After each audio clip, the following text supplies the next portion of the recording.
আজ ২৬শে জুলাই। আজকের উল্লেখযোগ্য বিষয়, আজ কার্গিল দিবস। গীতিকার সুরকার রজনীকান্ত সেনের জন্ম। রজনীকান্ত সেন জন্মগ্রহণ করেন ২৬শে জুলাই ১৮৬৫ খ্রিস্টাব্দে, মৃত্যু ১৩ই সেপ্টেম্বর ১৯১০ খ্রিস্টাব্দে। পাবনা জেলার ভাঙ্গাবাড়িতে তার জন্ম। ১৮৮৩ খ্রিস্টাব্দে কুচবিহার জেনকিন্স স্কুল থেকে এন্ট্রান্স, রাজশাহী কলেজ থেকে এফএ, সিটি কলেজ থেকে বিএ এবং ১৮৯১ খ্রিস্টাব্দে বিএল পাশ করে রাজশাহী কোর্টে ওকালতি শুরু করেন রজনীকান্ত সেন। কিছুদিন নাটোর ও নওগাঁর অস্থায়ী মুন্সেফ ছিলেন। ১৫ বছর বয়সে কালী সঙ্গীত রচনার মাধ্যমে তার কবিত্ব শক্তির প্রকাশ ঘটে। রাজশাহীতে অবস্থানকালে অক্ষয় কুমার মৈত্রের সঙ্গে তার পরিচয় হয়। অক্ষয় কুমারের ভবনে গানের আসরে তিনি স্বরচিত গান গাইতেন এবং এখানে কবি দ্বিজেন্দ্রলালের কণ্ঠে হাসির গান শুনে হাসির গান রচনা শুরু করেন। অত্যন্ত ক্ষিপ্রতার সঙ্গে গান রচনা করতে পারতেন রজনীকান্ত সেন। রাজশাহী থেকে প্রচারিত উৎসাহ মাসিক পত্রিকায় তাঁর রচনা প্রকাশিত হতো।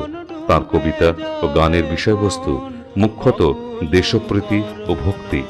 হাস্যরস প্রধান গানের সংখ্যাও তার কম ছিল না।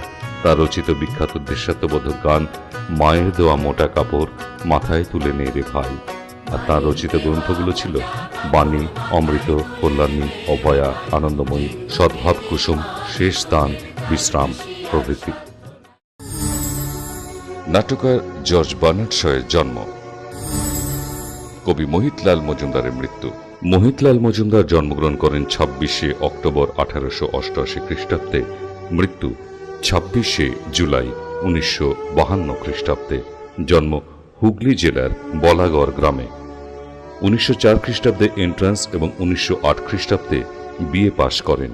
দীর্ঘদিন স্কুলের শিক্ষকতা করার পর ১৯২৮ থেকে ১৯৪৪ খ্রিস্টাব্দ পর্যন্ত ঢাকা বিশ্ববিদ্যালয়ের বাংলা ভাষা ও সাহিত্যের অধ্যাপক পদে নিযুক্ত ছিলেন। কবি, সাহিত্য সমালোচক ও প্রবন্ধকার রূপে তিনি বাংলা সাহিত্যে স্থায়ী আসন লাভ করেন ও রবীন্দ্রনাথের জীবদ্দশাতেই এই বিতর্কিত সাহিত্য প্রতিভার কাব্য আপন বৈশিষ্ট্যে প্রজ্জ্বল হয়ে উঠেছিল। বঙ্গ সাহিত্য প্রসঙ্গে তিনি সৃজনধর্মী আলোচনা করে গিয়েছেন। বঙ্কিমচন্দ্র প্রতিষ্ঠিত বঙ্গদর্শন পত্রিকা তৃতীয় পর্যায়ে প্রকাশ ও সম্পাদনা করেন। শনিবারের চিঠির নিয়মিত লেখক ছিলেন তিনি। তাঁর রচিত কাব্যগ্রন্থ বিশ্বরণী, স্বপন পশারি, দেবেন্দ্রমঙ্গল, হৈমন্ত গোধূলি, কাব্যমঞ্জুষা, স্বরগরল। তার বিবিধ প্রবন্ধের মধ্যে ছিল শ্রীকান্তের শরৎচন্দ্র, বঙ্কিমবরণ, সাহিত্য বিচার, রবি প্রদক্ষিণ, বাংলার নবযুগ, কবি শ্রী মধুসূদন, বাংলা কবিতার ছন্দ প্রভৃতি।